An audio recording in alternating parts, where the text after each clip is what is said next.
The EP Podcast. Heard everywhere podcasts can be found, and always at theeppodcast.com.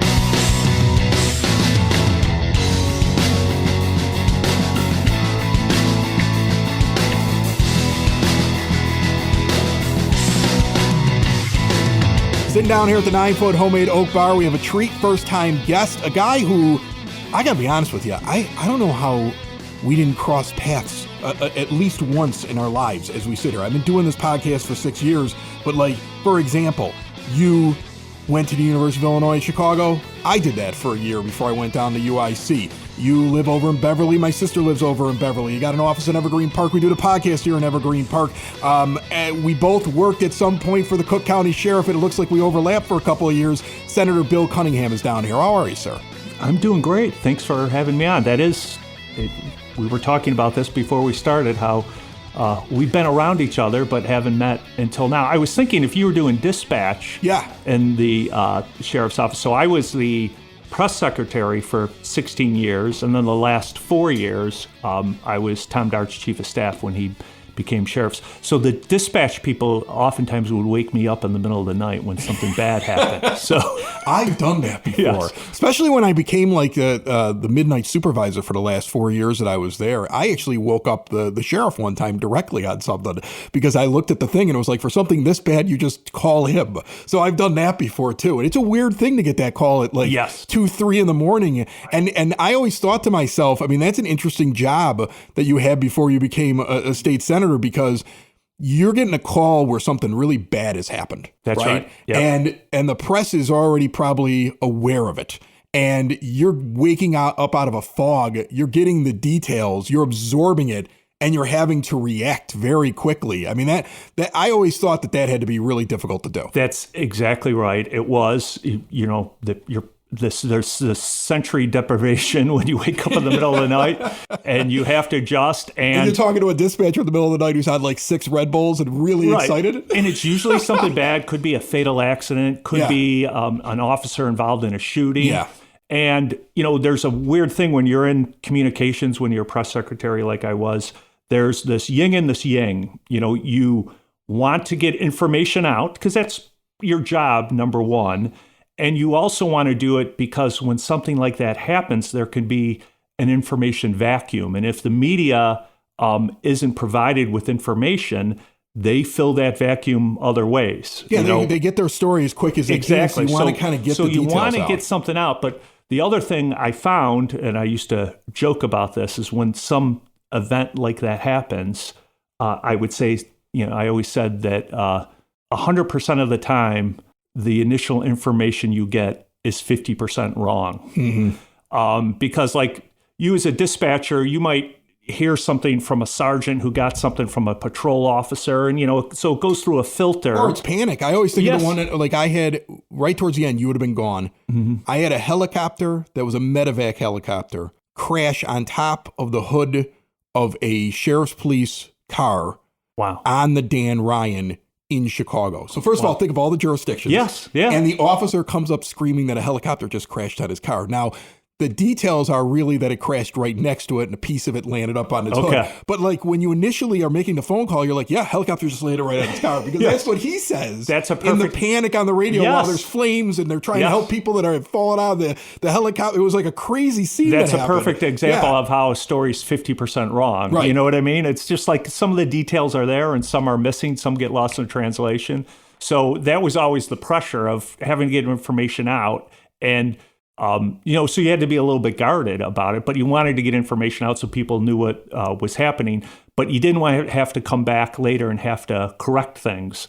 And that was made all the more difficult if it was happening at 2 or 3 in the morning. Senator Cunningham and everything on this episode and every episode of the EP podcast brought to you by the First National Bank of Evergreen Park, our proud sponsors who give you free ATMs anywhere you go. I was out on the north side this weekend. I suddenly realized I was going to need cash. I bank at the First National Bank of Evergreen Park. That doesn't mean I don't have any options. That means every ATM is an option, because whatever the fee, they put the money back in your account. So wherever you go, whatever you do, you're only withdrawing the money you want and you're not paying for it. Get a total access checking account, free ATMs nationwide, $300 bonus with qualifying activities, mobile banking tools, award-winning customer service, no overdraft fees. You make a mistake, that isn't going to cost you either. Stop in and see the friendly folks right there in that iconic building on the corner of 95th and Pulaski, the First National Bank of Evergreen Park, member FDIC. So, as I mentioned, you live over in Beverly. Mm-hmm. Your area, it's the 18th district. You're a state senator. And I'll be honest with you. Some of my questions are going to sound like I'm asking you civics questions because I was thinking to myself today. I have a very good understanding about what a House of Representative member does. Mm-hmm. One, my mother ran for it at one point when I was a kid, I understood that a little bit more. Yeah. And our mayor here, Kelly Burke. Yes. State rep, right? So I've had a very good understanding of what she does, especially as she became mayor and even before she did that. Right. And I was like a history minor in college, so I have a good idea of like U.S. government. Mm-hmm. But state senator, I may sound stupid here as I ask you a question. So you're in there, you're covering a big area. You've got Beverly, Evergreen Park, Mount Greenwood, Morgan Park, where I used to be. I used to be over at 80th and Spalding. What is that? Auburn Gresham. Yep. I have parts of Auburn Gresham. You've got not that, there, but and then you're out in the suburbs.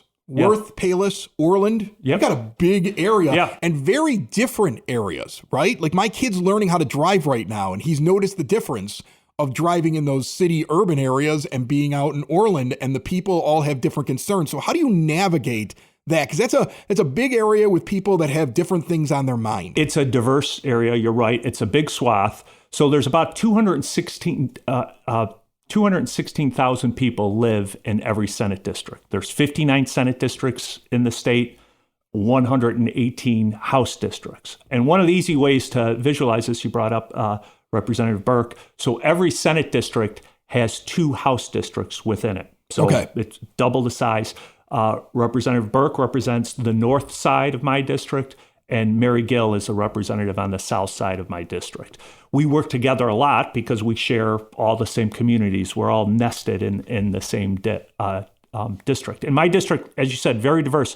So as far northeast is about 84th and Ashland in the city. As far southwest is about 143rd and Wolf Road in Orland Park. So there's a lot of diversity, a lot of different interests in that area. But there are a lot of things, too, that people have in common, whether you live on 94th Street in the city of Chicago or 94th Avenue in Orland. There are a lot of shared interests. People want to make sure that they're getting value for their tax dollars. They want to make sure their schools are well run and well funded. Those are things that are sort of universal. So even though there are some big differences in my district, a lot of the core things people want from state government are the same. Well, one of the things that I've actually been explaining to my youngest son, my older guy who's 16, he's already heard me say this. My daughter is in college. She's heard me say this. But the little guy's 9. And they're talking a little bit about, the elections coming up. We got this big national election, all this other stuff. And he was asking me questions like, Dad, what are we? Are we a Republican? Are we a Democrat? And my response back to him was, your dad's a little different. I'm one of these guys that really believes that the stuff that's on the lower level makes more sense. Mm-hmm. The impact of my local government going up is more impactful than what's going on nationwide to me. I really felt that after COVID, right? Yep. Even during it. But the decisions that were being made at a local level, now that I've seen like how local government works in Evergreen and the actual impact that it has, I'm far more interested in what's going on here. And I kind of consider you still part in that realm because you're on the ground floor in just this area of a couple of suburbs and a section of the city of Chicago, and you're not looking at the whole state as much. Yep. So when you look at right here, even if you want to get specific to Evergreen, what are the big things right now that you hear that people have the biggest concerns of? So you're right. The local government really does have more influence on people's day-to-day lives. And I'll explain to you in the most dramatic way that's true. Property taxes. Okay, if I go around here in Evergreen Park or anywhere in my district, and I do this, knock on the doors, talk to people, what's on your mind? The majority of people at some point or the other will mention property taxes. In Illinois, we have the second highest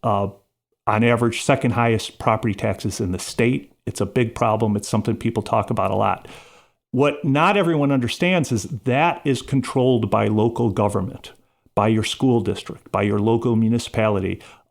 If the town you live in has a library district or a park district, your community colleges, Cook County government, the water reclamation district. Some areas have a mosquito abatement district. All those things combined together, the money collected to operate those agencies is generated by your property taxes. And what seems to be happening, because, and I'll jump in real quick, our last episode, we had the folks from District 124 and 231 down here. Okay, sure. So that's the episode that's just out now. Yep. And they were talking about like, hey, there's a cap. Like it's 5%. That's right. Like we're not really going, hey, we want to build a stadium, so we need more. It's just kind of a formula that occurs, and then they actually seem to be trying to give some of it back because they understand that. But it's kind of a weird thing with property taxes, if you don't mind me saying. Sure. I mean, like you have this home, you take care of this home, you're in this neighborhood, it's a good neighborhood, you're happy in your neighborhood. And then the property taxes may price you out of the neighborhood. And then you may see a change in the neighborhood because people are like, I can't do this, I got to move someplace else. Right. And what you run into is that people are happy with their homes, are happy with the things that are growing and that it's getting better, but then you don't really see the value when your home is all of a sudden assessed for more. Like the thing that drives me nuts is that I know that every couple of years I'm going to get a letter that says you owe more money. And then I know I'm going to go pay somebody a percentage of what they're going to save me to reduce my property tax bill. Now, you don't have to do that. I know, but they do it all the time. Like I did it on my own one time, and the amount of time that it took me to do it, it felt like it's worth giving them a little bit just so I can get this off my plate. I'm not saying you have to do it that way. But a lot of people do. But I've done it. It feels like it's almost like this thing that I expect. It's like an extra thing that I know is going to come every year. And I kind of laugh to myself, like they're always higher than where they end up. I just have to appeal. And I wish that the process would be streamlined a little bit more. If they're always wrong because I'm always winning an appeal, can't we do this a little bit better? Yeah. You know, that's it's a completely legitimate concern because it seems like it's a default sort of system. Like, well, nothing happens unless you complain, right? Like, or file an actual appeal. So one of the things, this is, as I said, those property taxes are set by local government. State government, the legislature, has tried to put some brakes in place. You mentioned those caps. That's what the state has put in place, put a cap on how much local governments can raise a tax rate without going to a referendum. Sometimes you'll see referendums from school districts about exceeding a cap in order to collect more money. So that's a break that state government has put in place. I do want to say, though, one of the reasons why, and this we could talk about this for hours. Oh, I know. You know, but one of the reasons why why the state has, in Illinois, we have such a high burden on property taxes is because state government has not properly financed education over the years. And a lot of states, the state government, through whatever taxes the state collects, which is usually income tax and sales taxes, they use that to fund education at a higher rate than we do in Illinois. Illinois really relies on property taxes to fund education, and that's what pushes your local property tax up. If anyone looks at their tax bill, depending on what district you live in, anywhere from 50%, some places can be 75, 80% of your property tax bill is going to education, your elementary school district, your high school district, your community college. So the question is whether or not we can find a better way. That's right. Your offices are here. I would imagine that you pay pretty close attention to things that are going on in the village and things like that. So, yeah. And, you know, I've lived my whole life in Beverly, right next door to Evergreen Park. I married an Evergreen Park girl. My wife, Julie, grew up at 95th in St. Louis. You know, my daughter just got engaged. She's lived her whole life in Beverly to an Evergreen Park boy. So, very, you know, we're not exactly the first family to have this, you know, close integration between Beverly and Evergreen Park. We're continuing that on. So Evergreen Park is very important to me. I consider it my base, you know, a part of my district that is closest to me and is important to me. I don't want to say that it's more important than others, but this is where I spend a lot of my time. So I would imagine the trains aggravate you too, and the post office issues and all that other stuff like that. I know you've been working on that before. And those are very frustrating things because they're federal. You know, one of the things, and this is something that Kelly Burke and I have pulled our hair out. I guess I've pulled out more than she has maybe over the years, is dealing with railroads because they were here before us. and they have they're really governed by Congress, and they don't mind telling us that. So we've had to find ways to chip away and aggravate them. We filed lawsuits against them, and I think we got things better than they were 10 years ago, but certainly not perfect. That's a never-ending battle for us, just like the post office is run by the federal government, but something we hear about our constituents about a lot and react to. Some things we can't do a lot about, other things we can. Like we talked about the school issue, and you might have talked about this when you had the people from the districts. And one of the things that I want to point out that is really unique to this area, it's only really happened in about 20 or 30 school districts in the state. When we put together a whole new education funding formula back in 2017, we created this pot of money, the property tax relief pool, that allows districts, it's a complicated formula, but that are doing what they're supposed to do as far as the state sets goals for how much you should be taxing, how much you should be spending on students. And if a district does that, they can apply to this pool of money that comes from the state and allows them to essentially rebate that to their taxpayers. As I said, there's only about 20 or 30 school districts that have been able to qualify for this. Evergreen Park High School District and Elementary School District at various times have been able to do it. Oak Lawn has too. It's been a real success for our part of the district. And it's one of the things I know that Kelly and I are most proud of from our tenure in Springfield, that we've, because the schools here are run right, they do things right, have been able to apply for extra state funding, and it's money that goes right back into the pockets of the taxpayers. So that's something we're most proud of that we've worked on over the years. Awesome. Senator Bill Cunningham, I could sit here and talk to you for hours. I think come you back and for a White Sox. Yeah, come on for the White Sox show, and we'll have you back out here. And next time we'll do it in the evening. I'll pour you a beer. Sounds like a plan. Count me in. Awesome. Senator Bill Cunningham is located. His office is right along 95th Street, so he's easy to find here in Evergreen Park, and nice enough to come on the show. Thanks so much. Thank you. Building relationships, supporting the community, and service. These are the things that Country Financial stands for. They're more than just an office you may pass by as you drive through Evergreen Park. They're neighbors who lend a helping hand and support the fabric of your community, including charitable organizations, sports, financial education, and civic organizations. And since Country is already your neighbor, they want to get together and chat. Call your local Country Financial representative, Mike Thauer, today at 708-425-1559 to talk about the things that are important to you and how he can help you protect them.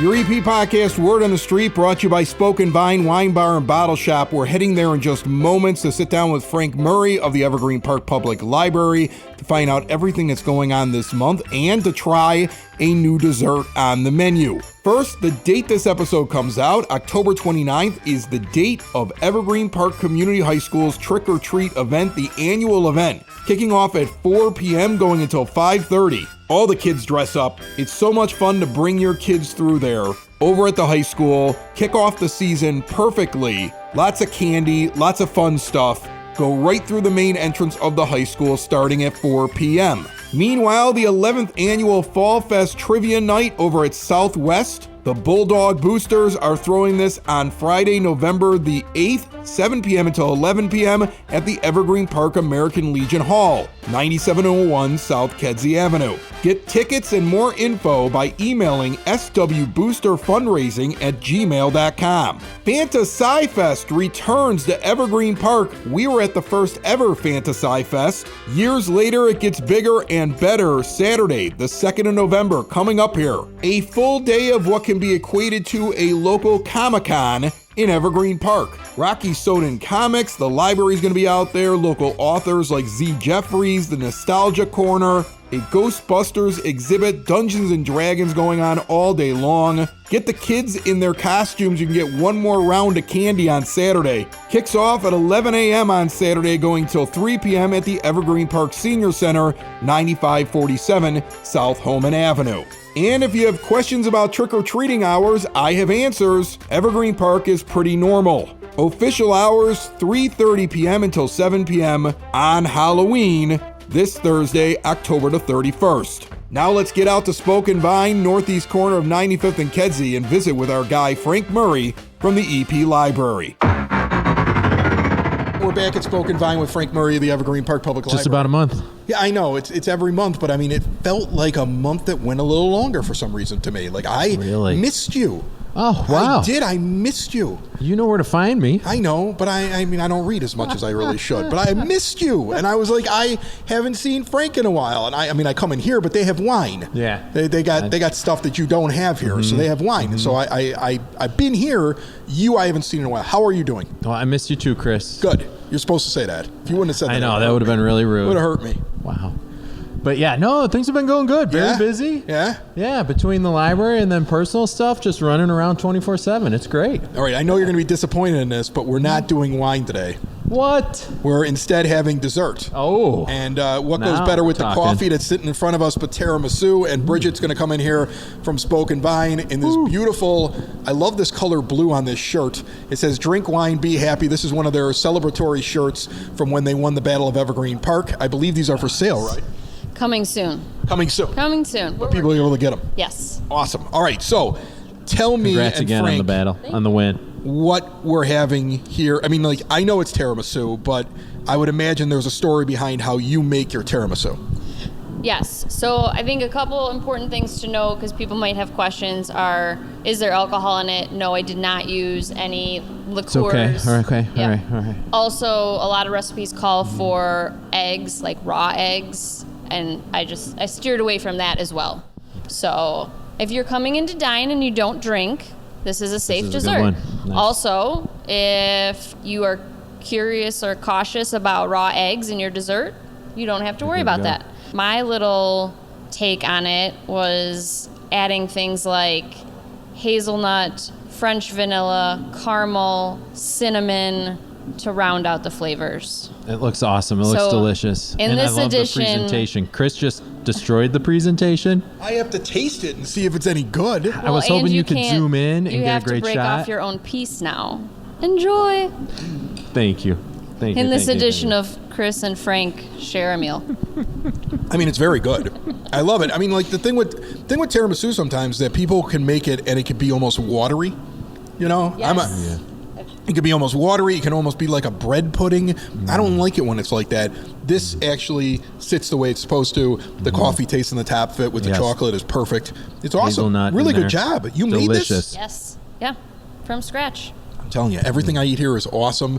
This is on the menu, I would assume, of course. This is an everyday thing. Yes, it's now available every day. Well, it's wonderful, Bridget. I know you guys are always getting new wines in here. The coffee, we're going to have that with the tiramisu. But I mean, the fact that you have, I think that's the best thing. Like, you're coming in here and people sometimes will assume it's just a place where I taste wine. But it's not. It has a full menu. And you come here, you have like your evening, you do a little small place, you can try out different things, you can try different wines, you can have your experience be whatever you want it to be. But if you're on like date night or just out with friends and you come in here and you go, now it's dessert time, tiramisu and coffee. This is perfect for the nightcap. Because maybe you did go to dinner somewhere and you're like, I still have that babysitter for like another hour. Stop in, grab another glass of wine, grab a dessert, hang out, chill. Awesome. All right. Well, thank you so much. Appreciate it. All right. We're going to sit here and snack on this while Frank tells me everything that's going on at the library. And this is my favorite part about this segment. The food comes out, the wine, the coffee, whatever they bring us. And then you have to stop eating to tell me everything that's going on at the library. Yeah.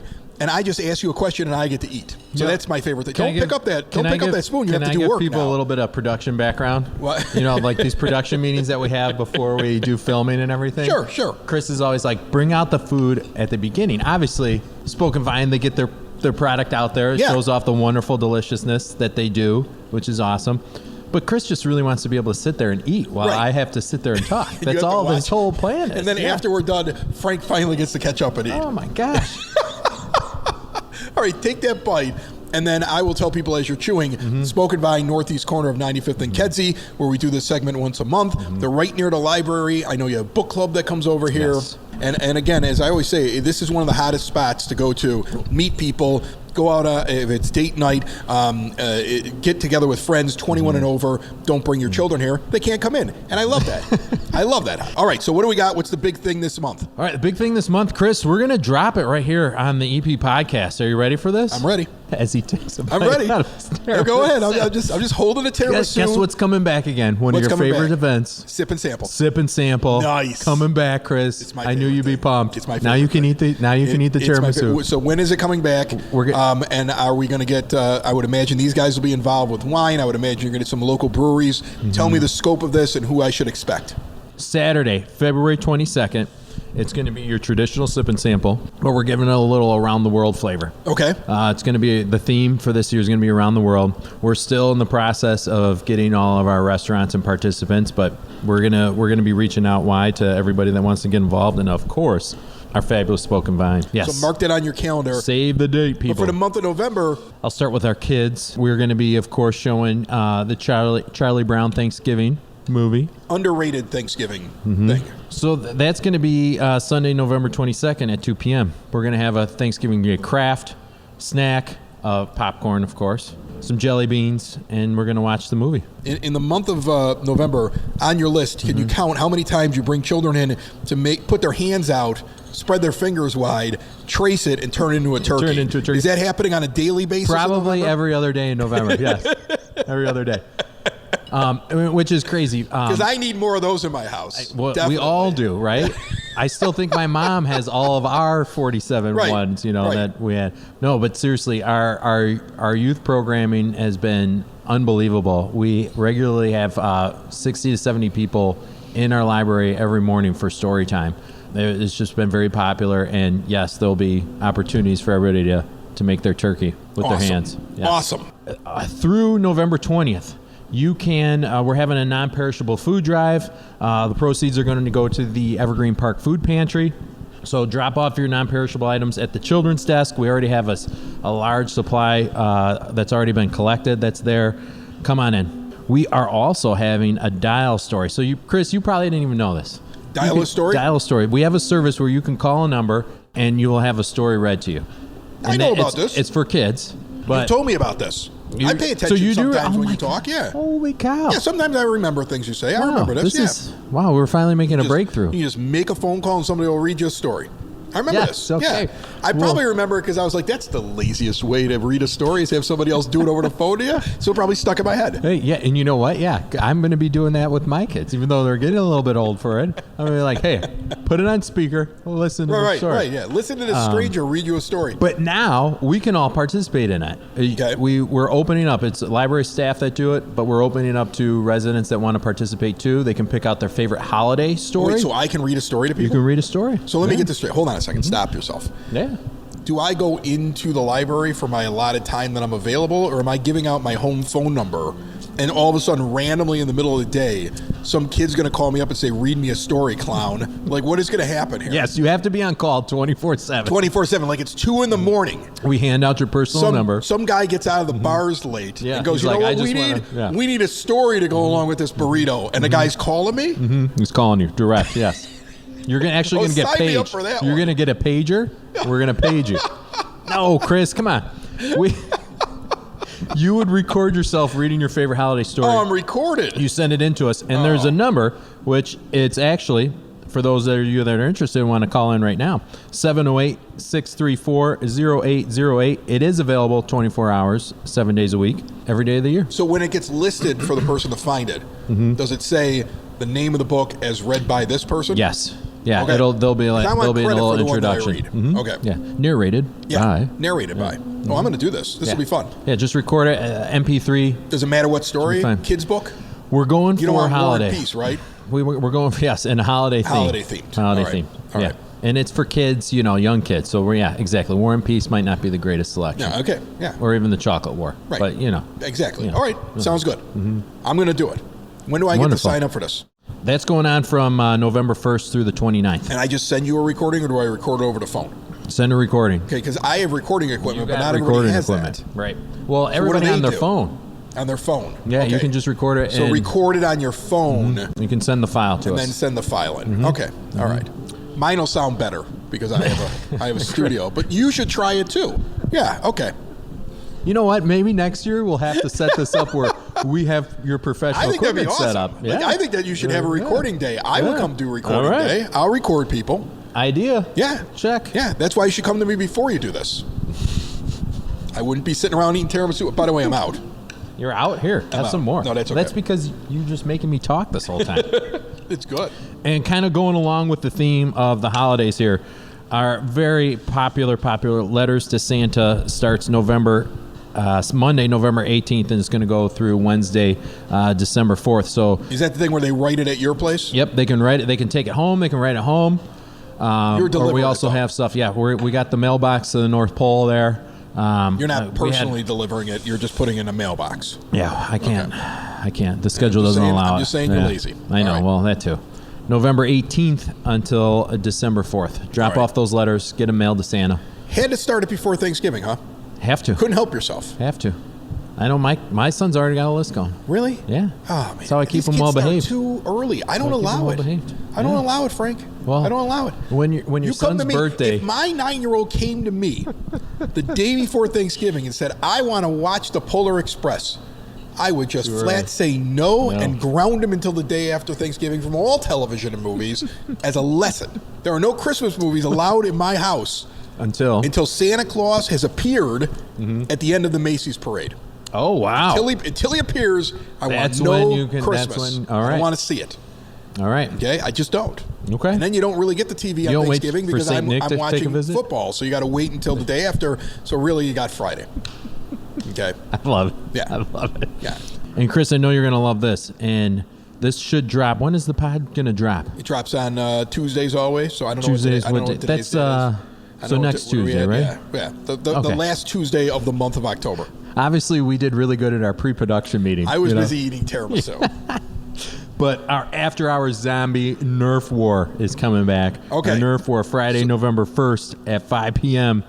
Nerf War in the library stacks. Why did you choose to do the zombie thing after Halloween? Great question. By the way, the show came out on the 29th of October. It's coming out the 29th of October. You're good on this. All right, good. So coming up this Friday, you have a Nerf War with zombies, even though it's not Halloween, it's All Saints Day. So it's kind of a weird Well, we're weird extending day to do it one more day. Is that what you're doing now? Yeah, All Souls Day, Nerf Zombie Day. I think the Souls Day is the second. It's the second? And I think the Saints Day we're is close. the one. Right? We're close. We're very creative over Zombie there. Saints is what Zombie you're doing Saints, zombies, whatever. Right. With Nerf guns. Just bring your Nerf guns.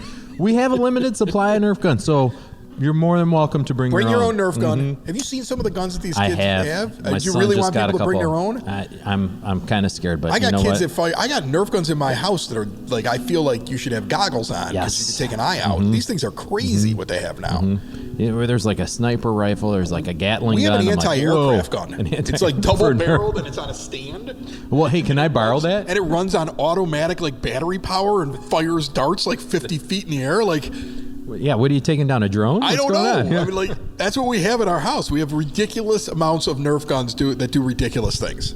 Well, can I borrow it? No. No? No, we need that to defend the house. You never know. All right. Fine. Well, if it's free Friday, November 1st, I'd like it. In this era of political turmoil, we're holding on to our Nerf guns for self-defense.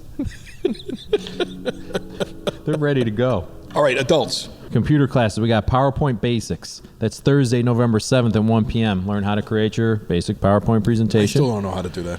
Come on. You know how many times I've lied on a resume in my professional career that I know how to do PowerPoint? I've done that so many times. Do you know how to do PowerPoint? Sure, I know how to do PowerPoint. Sure. And then I tell myself, I'll just learn if they ever ask me. And they never ask. They never ask. Just an inside tip for you while you're making your resume up. They never ask. They never ask. I've never done a PowerPoint in my life, but everybody thinks I can do it. For all you kids out there, still be truthful, because they will come back to get you. we have a couple crafts coming up. Okay. We have a Diamond Art Snowman Coaster. That's Monday, November 11th at 6:30. There is a small fee, $3 fee when you sign up to cover the cost of the materials. But apparently Diamond Art is back. I didn't know. What is Diamond Art? I didn't know it was out, What or is I didn't it? know it was in. I don't know what it is. It's gems, diamond So gems. you're making it out of gems, but not real diamonds, because that would cost more than $3 for materials. It might be a little bit I'm more. just saying. Yes, Okay. not on the library budget, Right. at least. Yeah, so Diamond Art's back. You're going to create an adorable coaster with some colorful gems. Okay. $3 in gems. $3. Just so you understand what kind of gems. You're going to have about There's no 12 rubies gems. on there. Don't worry about it. Yeah. If you don't like your layout, forget about it. Gems Those are are the probably 12 made out of you're in. plastic, but it'll look really nice. It'll look great. It'll be great, Chris. Diamond Art. You know what? I'm going to make one. I'm going $3 to bring for you materials. one next month. $3 for materials. We're going to get you, Chris. Okay. Finish us up strong. And don't forget our free craft swap. This was a huge hit last year. Friday, November 1st from 2:30 to 4:30, and Saturday, November 2nd from 10 a.m. to 2 p.m. You bring in a craft. Craft supplies. Oh. Bring in some craft supplies. Oh, I thought you were swap it out swapping with crafts that you didn't like anymore. No, craft like, supplies. Let's say you make the gem-filled snowman coaster. Yeah. And then after it's over, you're like, now I get why it's only $3 in materials. And you want to exchange it for something better. That's what I thought that was. No. This is if you had extra gems for making that craft. Okay. And you're like, you know what?